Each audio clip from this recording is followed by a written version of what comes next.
Hello, hi, and welcome back to my channel. My name is Colette, and thank you for joining me. If you're looking to increase your core strength, improve hip mobility, or just have better movement and fluidity, then you're going to enjoy the next 10 minutes of this hip mobility and core routine. So you can follow along and find yourself on the mat.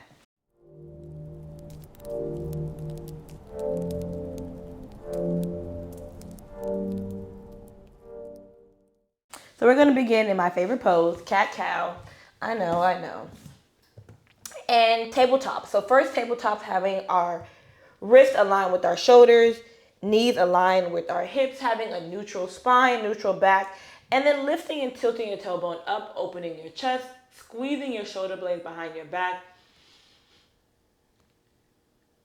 And now on the exhale, rounding your shoulders, tilting your tailbone down. And we're going to do 3 more. 2 more.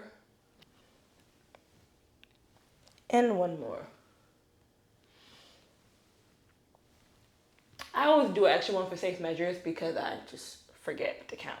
Right, so now back in neutral spine, we're going to go into bird dog.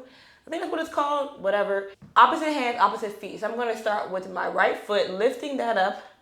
And now with the opposite hand, I'm going to use my left hand and then lifting up and just holding this.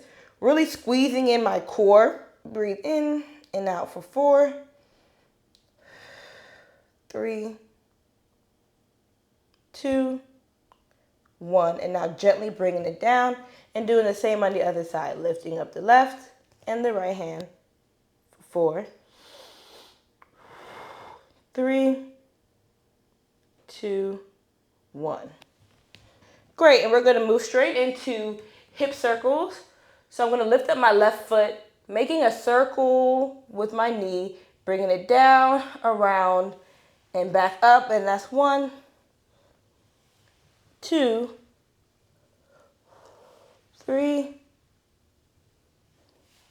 4, and then an extra one for good measure. And now reverse for 4, 3, 2, 1. Now we gotta do the same on the other side. Once again, lifting up. Think of like a fire hydrant, making a circle with that knee up, circling, lifting up, down, around for 1, 2, 3. Trying not to lean to one side to help compensate. I know I'm doing that right now. So for 1, 2, 3, 4, and reverse for 4, 3, 2, 1. Ooh, feel that.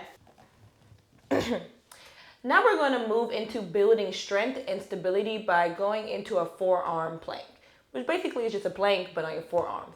So I'm going to straighten my legs, and I'm in plank, and I'm going to lower down by moving onto my forearms. And then next, I'm going to alternate between forearm and full plank. For 4,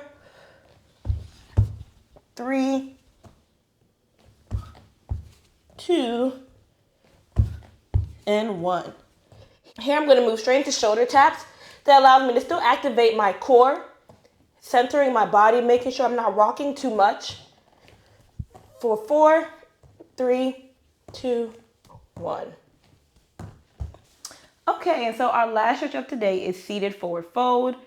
And that is to hopefully stretch out our hamstring as well as our hips based on all of the movements we've done today. So I first just move some of the meat so that my butt and my tailbone can really be grounded. And I'm going to place my hands overhead, making sure my spine and back is engaged, elongated. And I'm going to hinge at the hips, bringing my chest to my thigh and forward folding here. And then my hands fall wherever it may be. And just going to allow my body to sink in here for 30 seconds as well.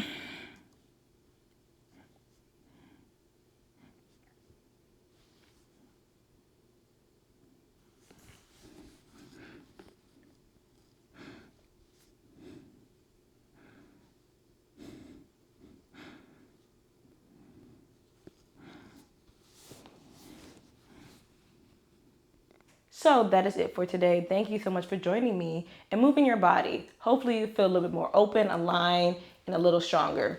Don't forget to like and subscribe, and I will see you. Well, that is it for today. Thank you so much for joining me. Hopefully you feel a little bit more aligned, strengthened, and mobile. And if you like what you've seen so far, please go ahead and like and subscribe. Comment if you have other suggestions or ways that you like to move your body.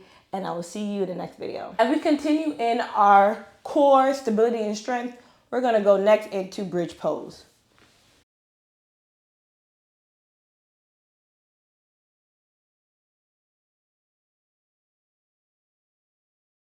In bridge pose, I'm on my back.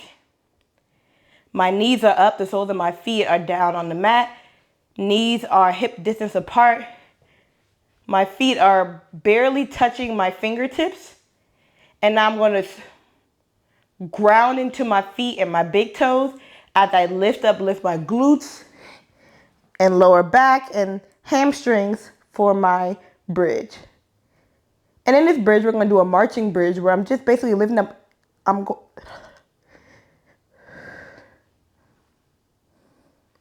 So in this bridge, we're now going to do a marching bridge where I'm alternating each foot as I lift it up in a 90-degree angle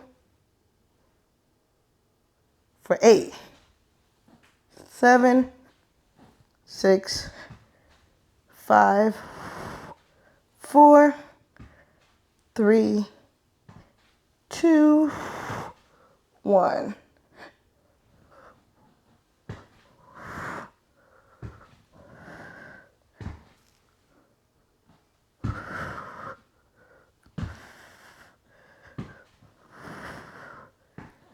Bringing it down. Since we're already on our backs, we're going to move into reclined figure 4 or supine pigeon. So I'm going to use this right foot, make it into a figure 4, just bending my knee, placing my ankle right below my knee on my other leg. So I have my 4.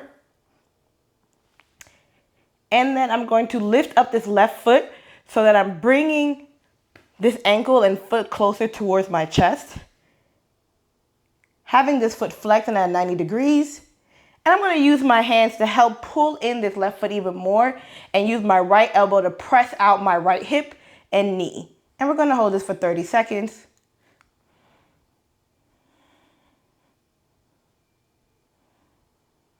Pulling closer each time, making sure that foot is flexed so it's really activating and pressing that right knee to your chest.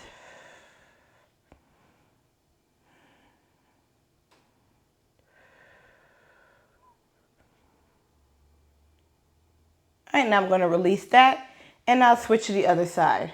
Bringing this left foot, left knee, flexing both feet, lifting up the right, using my hands to pull through and pull.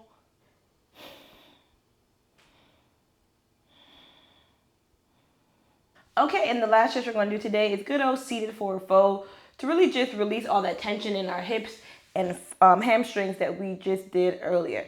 So I like to just, lift my booty meat up a little bit, making sure I'm as flat as possible and all tailbones are down, keeping my back straight and erected, lifting my hands up, and then first hinging at the hips, bringing my chest down to my legs while keeping my back straight, and then placing my hands where they fall. I'm just going to hold this.